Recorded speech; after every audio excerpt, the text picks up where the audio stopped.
Assalamualaikum warahmatullahi wabarakatuh. Apa kabar pemirsa Gaya Tiki dimanapun Anda berada? Semoga dalam keadaan sehat. Kita ya dari sehat lahir batin. Tapi kita sekarang uh, sedang dalam keadaan berduka ya, melihat dan mengkhawatirkan saudara-saudara kita di Gaza. Apakah sama sehatnya dalam keadaan baik-baik saja seperti kita? Nah, hal ini akan kita bahas bersama dan Hasan. Assalamualaikum ya, apa kabar? Waalaikumsalam warahmatullahi wabarakatuh. Baik sekali nih, salam sejahtera buat semua yang menyaksikan video ini.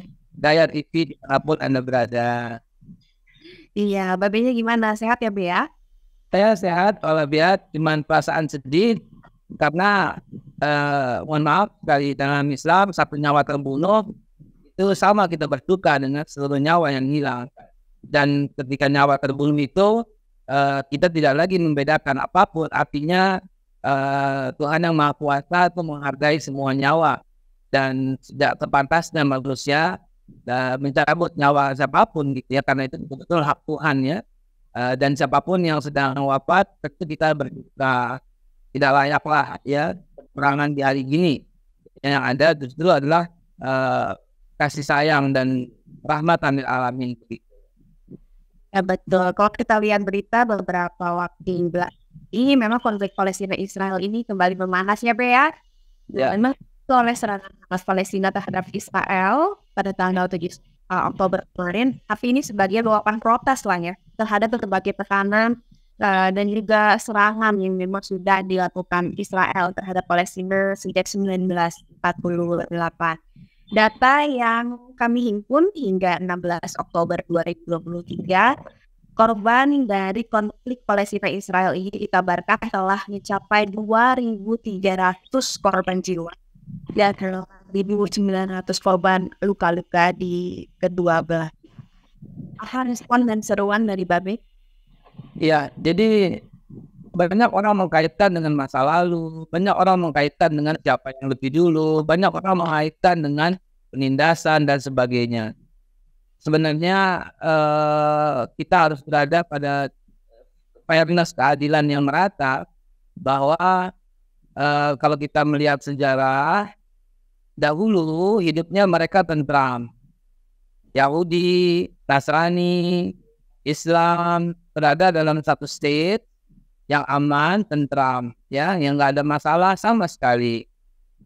Sinagoga pertama kali dibangun di sana itu tahun 1700. Itu pertama kali ada di sana sinagoganya, itu namanya Sinagoga Hutpa, Rabi Yahudi Hillel Hasid yang bangun. Sementara gereja sudah ada sejak tahun 326, Ratu Helena yang membangun. Jadi di sana ada gereja tahun 326, ada sinagoga tahun 1700, dan ada Masjidil Aqsa yang kita tahu sejak zaman Nabi Ibrahim, Nabi Ishak. Jadi sebelum Masehi sudah ada. Nah, karena itu berangkat dari situ, kok mereka bisa ya hidup berdampingan, kok mereka bisa ya hidup akur, hidup damai, hidup tentram. Ya, mereka hidup tentram, akur, damai sekali. Ya, mereka hidup tentram, akur, dan damai sekali. Sampai kapan? Sampai bangsa orang Yahudi itu datang. Ya. Jadi semuanya tertram, semuanya tertib sekali.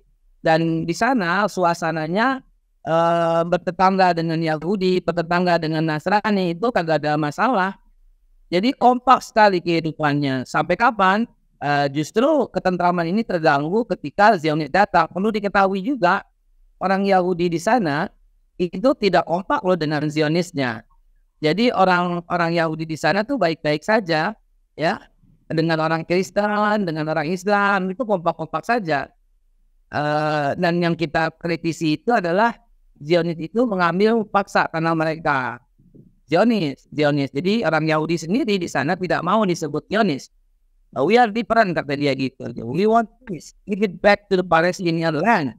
Itu kalimat mereka loh, gitu ya. Saya punya foto yang mungkin tidak pernah ada di sosial media, karena fotonya yang saya ambil dari handphone saya sendiri, bahwa rabi-rabi Yahudi itu asik-asik aja gitu. Asik-asik aja, mereka jalan di tengah-tengah orang muslimnya jalan di tengah-tengah mereka. Apalagi ya, Foto kapan nih, Be? Foto baru-baru aja, kita baru 3 bulan yang lalu ke sana, ya. Nggak ada hambatan apapun ya, santai aja mereka. Jadi masalah itu adalah si Zionisnya itu loh, yang kemana-mana bawa senjata, seolah ada apa gitu loh. Apa namanya? Mereka bukan asli sana, mereka pendatang dari Austria dan dari Argentina gitu ya. Nah, itulah. Dan hari ini Pak Egit dan semua pemirsa, saya informasikan mungkin yang tidak sampai kepada sosial media, sebenarnya Benjamin Netanyahu, Perdana Menteri saat ini berada dalam krisis yang luar biasa. Di Israel itu sudah ada pemerintahan darurat, artinya memang sudah darurat sekali pemerintahannya. Demo tidak percaya kepada pemerintah sedang melanda di semua tempat. Benjamin Netanyahu sudah menjadi tersangka, kalau kita bilang tersangka, dan sudah dipanggil KPK kalau kita bilang. Tapi dengan kasus ini mereka melupakan, mereka rame-rame menghantam Gaza. Aji mumpung juga menghambat berita yang ada di sana. Aji mumpung kok nyawa manusia taruhannya, itulah Israel, Benjamin Netanyahu. Menteri-menterinya pun sedang melanda ketidakpercayaan kepada masyarakat Israel sekarang sedang demo besar-besaran, bukan mosi tidak percaya kepada pemerintah sampai pembentukan pemerintahan darurat. Dengan melihat tatanan belakang ini, sebenarnya posisi Netanyahu itu di ujung tanduk lah untuk diberhentikan secara paksa oleh parlemen lah kalau begitu. Apalagi dengan adanya begini. Jadi Netanyahu ingin mengambil kesempatan, mengambil hati parlemen supaya dia tidak diperiksa, tinggal diturunkan, tapi dengan cara yang sangat keji, dengan melakukan pembunuhan, dengan melakukan penindasan. Dan kemarin kita baca di Twitter, Netanyahu mempersilahkan anak-anak kecil, wanita segera meninggalkan Gaza. Loh, pertanyaannya kemana? Karena mereka udah sampai di perbatasan nggak boleh lewat. Gimana? Ini jahat sekali. Jadi betul-betul genocide. Sudah 2 hari, 3 hari tidak ada makanan, tidak ada food, no electricity, no food, no water, no medicine. Nah, inilah yang membuat keprihatinan sedang terjadi. Ini ya menyaksikan detik-detik punahnya penduduk di Gaza. Semoga Tuhan melindungi kita semua. Ya, jadi memang ini betul-betul kejahatan perang yang dilakukan oleh Israel ya, karena basic needs seperti pasokan makanan, air, bahan bakar, obat-obat, bahkan listrik pun diputus, dan ini udah jelas-jelas melanggar hukum internasional ya, bahwa perang itu sebetulnya nggak boleh indiscriminate ya, Be ya. Nggak boleh pukul rata, sipil juga kena gitu. Sedangkan kalau kita lihat 80% ya, sekitar 2 juta warga Palestina ya tergantungnya dari bantuan luar, dan ini diputus gitu ya, Be, aksesnya. Ya, diputus akses listrik, akses makanan semua di luar. Dan perlu diketahui juga untuk masyarakat dan orang-orang Kristen di Indonesia, saya lihat tanpa pengetahuan yang cukup, rame-rame hashtag di Twitter, di TikTok, I stand with Israel, I stand with Israel, I stand with Israel. Untuk Anda ketahui, itu orang-orang Yahudi, orang Israel itu paling bermusuhan dengan orang Kristen. Bahkan lebih bermusuhan ketimbang orang Kristen, Islamnya kalau lihat agamanya. Kenapa? Karena buat orang-orang Yahudi di sana itu salib itu nggak boleh masuk loh. Quran masih boleh masuk loh. Salib nggak boleh masuk, patung Bunda Maria nggak boleh ada di sekitar tempat ibadah, karena menurut ajaran Yahudi, Bunda Maria, maaf ya, dia pezina dengan tukang kayu namanya Yusuf, dan kemudian lahir Yesus, kata mereka, sehingga Yesus itu anak haram, sehingga dicari untuk disalib, sedangkan Bunda Maria dicari untuk dibunuh tapi tidak berhasil. Jadi ajaran Yahudi ya, ajaran Yahudi, sehingga bagi Islam kan Yesus itu manusia mulia, nabi gitu yang dimuliakan. Bagi Islam Bunda Maria itu perawan suci, ya, yang menjaga kesuciannya. Sama lah dengan Kristen, sangat menghormati Bunda Maria. Tapi bagi mereka tidak, bahkan mereka tuh split katanya, meludah. Kalau lewat gereja, lewat salib, mereka tuh meludah karena bagi mereka tuh najis. Yang saya nggak habis pikir, aku di sini nggak ngerti apa-apa. We stand with Israel, come on gitu ya. Coba aja Anda ke sana. Di depan mata kepala saya sendiri, Mbak Egi, orang pakai salib itu disuruh copot tuh kantongin sama tentara. Gitu dan kitab Torah, kitab Taurat mereka, ya namanya cross itu prohibit. No law, nggak boleh masuk. Gimana? Kok tiba-tiba di sini we stand with Israel, we stand with Israel. Pak Prabowo Yanto, Capres Pak Prabowo kemarin dengan tegas ya bahwa mengikuti jejak Bung Karno, jejak Pak Harto, jejak Pak Habibie, ya Gus Dur, Bu Mega, SBY dan Pak Jokowi semuanya seiring tidak akan pernah mengakui Israel sampai memberikan tanah Palestina yang diduduki. Lah kok di sini kok begini? Gimana itu? Jadi ayolah sebelum ikut-ikutan trending topic, hashtag coba belajar sejarah gitu ya Bre ya. Karena sejarahnya bagaimana kalau memihak pada satu pihak tertentu. Lagi pula kalau kita berbicara soal kemanusiaan ini sudah jelas siapa yang melakukan kejahatan perangnya Bre ya. Iya ini bukan konflik agama semata loh ya. Ini ada konflik agama. Mungkin juga nggak banyak orang tahu bahwa orang Palestina itu nggak semuanya Muslim gitu ya.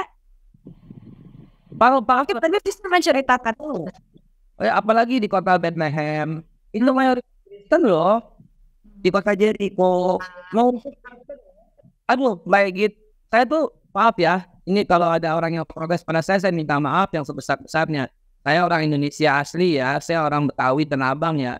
Saya tidak ikut-ikutan perayaan apapun ya, saya cuma mau bilang waktu di Jericho tahun 25 Desember Mbak Igit, semuanya itu turun ke jalan merayakan Natal. Udah nggak peduli Islam atau bukan, udah nggak peduli karena mereka tuh kompak banget gitu loh. Mau pakai jilbab kayak nggak pakai jilbab kayak semuanya tuh turun merayakan Natal. Giliran Lebaran Mbak Igit, hari raya, semuanya turun lagi. Mau orang Kristen mau orang Islam ikut rame-rame Lebaranan. Bukan campur aduk akidah, bukan. Tapi di sana tuh kita lihat emang tradisinya tuh kayak begitu. Jadi pada waktu perayaan itu mereka berhias. Apalagi di Bethlehem. Baik orang Islam maupun yang bukan begitu hari raya Natal. Itu mereka tuh pasang lampu semua baik. Nah begitu orang Yahudi habis ditembak-tembakin tuh lampu. Katanya nggak boleh perayaan Natal. Come on. Satu hal yang belum diinformasikan. Dan ini mungkin Gaya TV yang akan menyiarkan pertama kali informasi yang ingin saya sampaikan. Hari Jumat ketika masjid dibom dan orang-orang Islam nggak bisa sholat, kebetulan dekat situ ada gereja. Apa yang dilakukan oleh para pendeta di sana? Pada hari Jumat pagi, para pendeta dan jemaat Kristen itu mengeluarkan bangku-bangku mereka dan mempersilahkan karpet dan menyilahkan orang Islam untuk sholat Jumat di gereja. Dan pada waktu hari Jumat itu selesai, setelah selesai sholat Jumat, orang-orang Islam kembali menggulung karpet, menata bangku-bangku supaya hari Minggu bisa digunakan oleh pendeta-pendeta dan orang-orang jemaat Kristen untuk sholat, untuk kebaktian di Gaza. Apakah Anda lihat keindahan itu, wahai orang-orang yang pro Israel? Wahai orang-orang yang selalu berkata I stand with Israel? Apa Anda nggak lihat kekompakan yang terjadi di sana? Come on, open your eyes. Open your ears, buka informasi sebanyak-banyaknya. Antara Islam, Kristen begitu damainya mereka hidup di sana. Sampai jadi sedih Mbak Egit. Bahkan gereja itu gantian untuk orang Islam sholat Jumat di gereja karena gereja dihancurin oleh Israel. Dan kemudian orang Islamnya pasang lagi bangku untuk hari Minggu mereka ke gereja. Gak ada masalah. Yang masalah itu Israel. Saya mohon ini diviralkan agar orang-orang tahu bahwa musuh kita adalah penjahat kemanusiaan yang tidak mengerti toleran. Sementara orang-orang Kristen, orang Islam di sana selalu kompak dan toleran. Tapi mereka lewat gereja aja meludah, lihat salib aja meludah. Sementara orang Islam di sana wajib menghormati orang-orang Kristen dan orang-orang Kristen di sana begitu kompaknya. Untuk baik kita tahu, agen saya di sana tuh Kristen, ya Mr. X gitu ya, itu Kristen dan saya tuh kerjasama dengan mereka di sana untuk masuk, untuk bawa gitu loh. Dan sebagian ada juga yang Yahudi yang baik, tapi ini Zionis ini loh yang selalu merusak kedamaian di sana. Ya walaupun di samping masyarakat di Gaza yang hidup di bawah tekanan, memang kalau kita lihat ya posisi Hamas di pihak Palestina ini makin tertekan akibat adanya perjanjian damai Israel Mesir ya, B ya. Jadi bahkan sekarang ini posisi negara-negara Arab kok malah istilah ingin menormalisasi hubungan dengan Israel ini. Ini gimana ceritanya bisa terjadi seperti ini? Mintanya begini, Israel bermain dua kaki, dia bermain dua mata, dua muka. Di satu sisi dia mengupayakan perdamaian, tapi di satu sisi dia habis-habisan membunuh. Ya, pembunuhan yang dilakukan itu setiap saat sebenarnya luput oleh media. Ketika Hamas berhasil atau berani membalas, habis semua dikasih. Ini justifikasi pembenaran. Kalau saya mau sedikit cerita Hitler mengganyang Yahudi itu karena Hitler memfitnah Yahudi. Hitler gedungnya dibakar, dibom, dan Hitler menuduh Yahudi. Dan kemudian Hitler dengan mudahnya membunuh Yahudi di peristiwa Holocaust. Hal yang sama terjadi ketika Belanda di Indonesia. Dia memprovokasi, dia ngebom mobilnya sendiri. Jenderal Maladi sampai mati di Inggris waktu itu. Intinya dia melakukan justifikasi untuk melakukan pembunuhan besar-besar di Surabaya. Hal yang sama terjadi ketika George W. Bush ingin menyerang dunia Arab, ingin menyerang Irak, Afghanistan dengan dalih mencari senjata pembunuh massal, dan kemudian dengan dalih mencari Osama bin Laden, maka dia lakukan pengeboman terhadap politisi. Saya berani katakan ini karena apa? Karena 100 pengacara telah menuntut George W. Bush bertanggung jawab atas kejadian WTC. Ya, Bush did 9/11 kata mereka. Dan mereka orang-orang yang sangat independen. Tidak satu pun di antara mereka yang Muslim. Tidak satu pun di antara mereka keturunan Arab. Mereka semua murni orang Amerika yang melalui penyelidikan dengan segala ilmu latar belakang, 100 engineers and 100 lawyers, ya, to the conclusion, Bush did 9/11. 100 pengacara dan 100 engineer telah berkumpul dan mereka berkesimpulan Bush did 9/11. Why? Because ya untuk legitimate perang Irak, perang ya dengan dari semuanya itulah Bush lakukan itu. Kalau lihat berangkat dari situ, maka apa yang dilakukan Hamas ketika dia berani, ketika dia mampu membalas dan sebenarnya untuk menghambat serangan daripada Israel yang akan dilakukan pada tanggal 8 didahului oleh Hamas tanggal 7, tapi tidak kira-kira apa yang dilakukan Israel saat ini. Inggris telah mengirimkan pasukan, kapal induknya telah mendarat di Mediterania. Begitu juga Amerika bahkan lebih dulu telah mengirimkan pasukan. Come on, ini cuma satu organisasi kecil yang ingin mendapatkan simpati dunia, ingin juga menunjukkan kepada dunia Israel yang dibilang canggih dari peralatan, enggak juga tuh, bisa jebol tuh. Israel yang dituduh jago dalam IT, artificial intelligence juga, ternyata nggak ada siapa-apanya. Nah ini sebenarnya waktunya kepada dunia untuk berani membuka mata dan menekan pihak Israel untuk memberikan kebebasan dan kemerdekaan kepada tanah-tanah Palestina. Untuk dicatat oleh pemirsa Gaya TV, saya nggak suka orang yang muji-muji ya, tapi dalam hal ini saya memuji Presiden Jokowi. Mengapa? Karena Presiden Jokowi adalah satu-satunya presiden di seluruh dunia yang pada waktu organisasi konferensi Islam ikut dihadiri oleh 67 negara, beliau berani mengatakan sudah saatnya kita semua berpikir menekan Israel dengan memboikot produk-produk Israel sampai Israel memberikan kemerdekaan kepada Palestina. Pak Jokowi ngomong tanggal 3 bulan Maret tahun 2018. 2018. Artinya tanggal 3 bulan Juni maaf. Artinya ya Pak Jokowi berani mengatakan itu. Tetapi kurang mendapat respon dari negara-negara Arab, dari Liga Arab lainnya. Nah saya nggak bisa berkomentar lebih jauh lagi kenapa negara-negara Arab kurang mendapatkan respon itu. Apa jangan-jangan mereka masih bergantung dengan produk-produk Israel? Saya juga nggak tahu apa. Gitu baik. Oke baik. Selain Presiden Joko Widodo, kira-kira adakah tokoh nasional lainnya yang cukup lantang bersuara membela Palestina? Baik. Apa yang Mbak Egy tanyakan barusan tentang tokoh-tokoh, saya baru melihat Pak Prabowo Subianto, Menteri Pertahanan. Di antara menteri-menteri lain saya belum mendengar.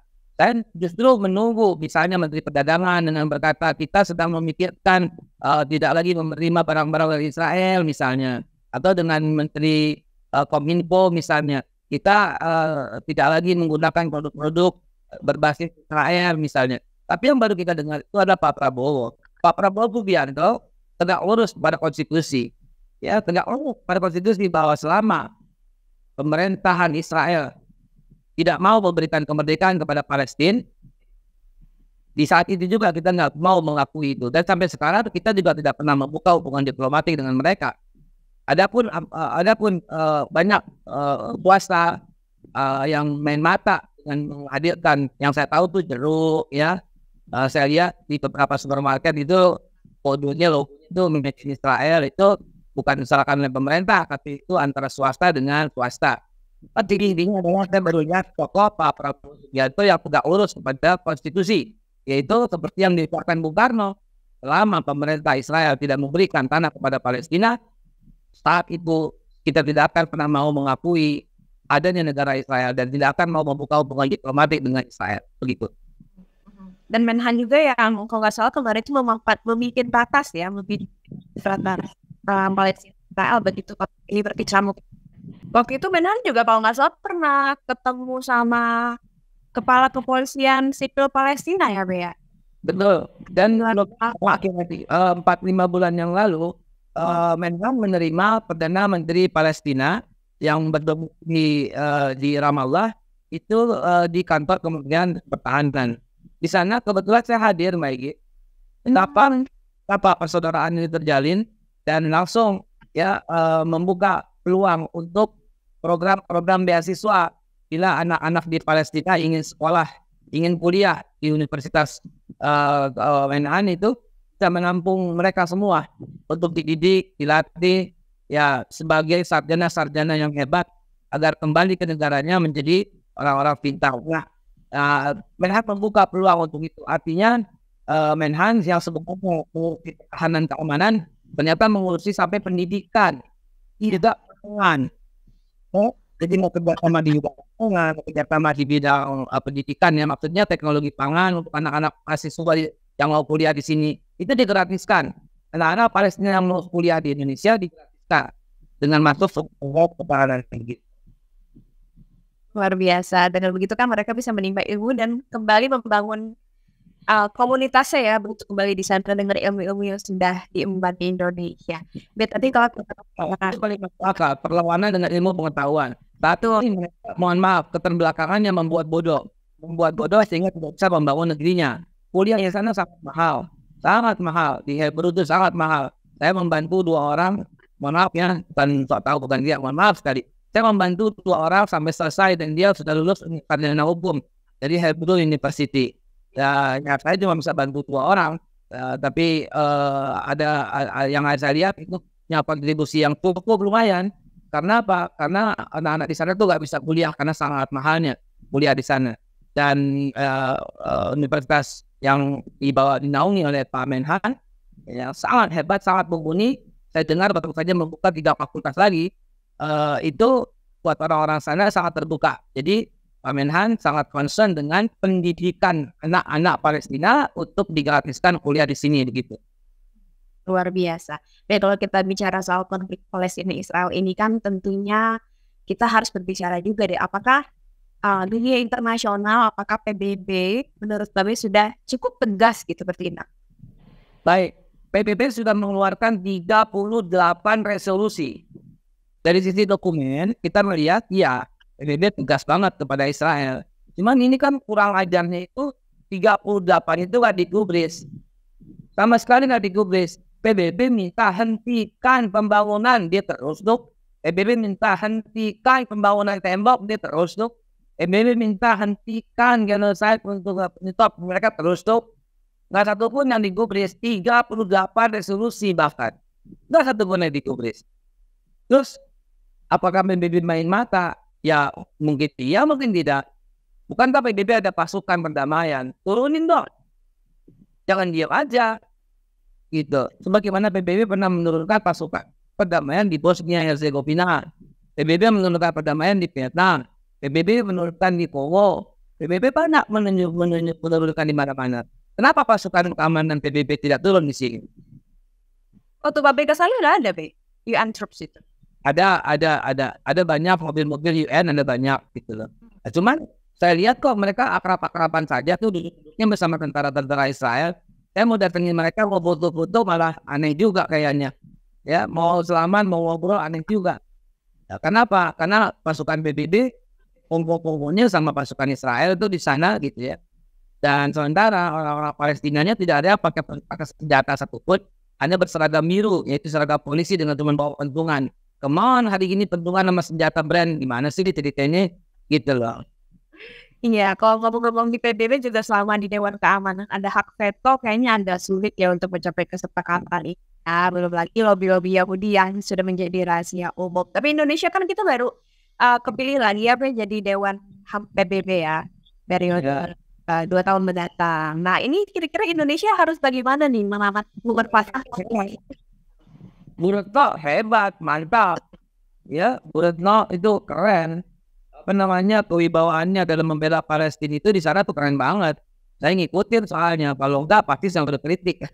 Ya, ini saya puji. Bu Retno itu oke banget dalam pembelaannya, berani, lantang juga. Lantang, nggak takut di PBB, suaranya itu menggema dalam hal membela Palestina. Give it back to the land of Israel, Palestine itu, stop genocide itu banyak banget diungkapkan. Cuma lagi-lagi begitu, bangsa ini terlalu petang-petang. Kenapa? Karena Amerika, Inggris, Prancis, Jerman berada di belakang mereka sih. Gitu loh. Kenapa di belakang mereka? Karena mereka mau ngasih informasi tentang kelakuan para pimpinan negara mereka itu. Dan Israel juga memegang segala informasi, memegang segala keuangan. Bankir itu adalah rata-rata orang-orang Yahudi yang berdarah Israel, dan mereka juga warga negara double warga negaraan. Akhirnya mereka bertekuk lutut. Joe Biden hari ini di demo loh sama dalam Kongres. Saya lihat tuh sampai ribut, sampai lempar-lemparan kertas loh. Ya, lempar-lemparan kertas dengan mengatakan, Joe Biden mengatakan, we stand. Who are we? Who are we? We yang mana? We yang mana? Gitu. Kalau Anda mau mendukung, jangan bawa-bawa we ya. Kalau kita bilang begitu. Lihat aja, ada di YouTube kok. Ya, habis-habisan Joe Biden di-impeach banget bahwa dia nggak pantas ngomong we. Ya begitu juga Inggris lebih keras lagi. Inggris merespon dengan demo sepanjang bridge itu, jembatan sampai ke Big Bang. Itu semuanya orang-orang dengan membawa bendera Free Palestine. Yang sangat mengejutkan adalah Korut dan Korsel yang selama ini tenang-tenang saja, rakyatnya turun ke jalan dengan mengatakan Free Palestine, Free Palestine. Bahkan Korut, Kim Jong-un mengeluarkan statement resmi kepada Israel, hentikan pembunuhan massal di Gaza. Yang sebelumnya negara-negara bahkan Sudan mengirimkan pasukan, Lebanon mengirimkan pasukan, Suriah yang sedang dilanda perang pun sementara perangnya berhenti untuk membela rakyat Palestina. Saya punya kumpulan pidato-pidato kepala negara yang sangat mengejutkan. Ketika saya kumpulin ada pidato yang sudah lama, yaitu Mr. Nelson Mandela. Nelson Mandela mengatakan kejahatan yang dilakukan Israel terhadap Palestina ini akan terus terjadi sepanjang zaman. Kecuali Israel memberikan tanah yang dirampas kepada bangsa Palestina. Begitu, baik.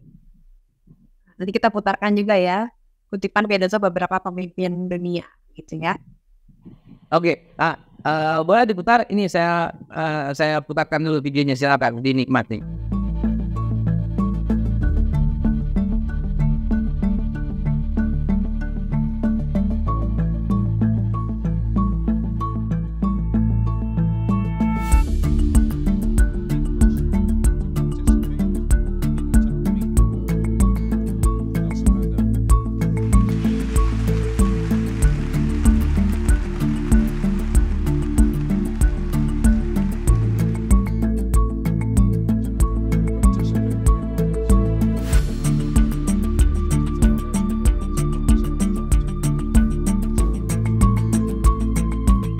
Identify with the PLO because just like ourselves, they are fighting for the right of self-determination. Arafat is a comrade in arms, and we treat him as such.